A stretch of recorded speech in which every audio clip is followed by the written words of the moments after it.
So we're going to solve by the quadratic formula, and the quadratic formula is x equals negative b plus or minus b squared minus 4ac all over 2a. We need to make sure that our equation is in the ax squared plus bx plus c equal to 0.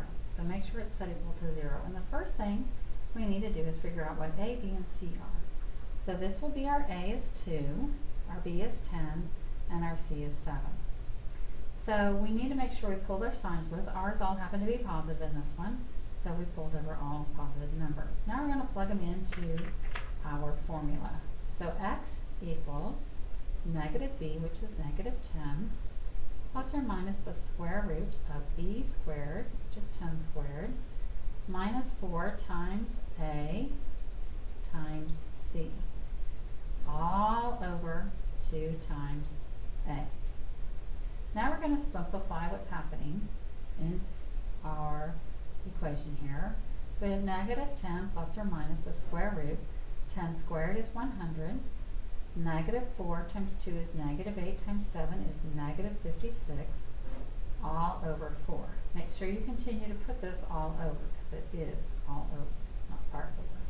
Continuing to simplify, we get negative 10 plus or minus the square root of 44, all over 4.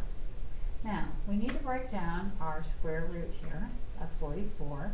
So if we go off to the side, we can take our square root of 44 and we can factor it. We want to factor it till we get all prime numbers. Now, because it's a square root, we look for groups of 2.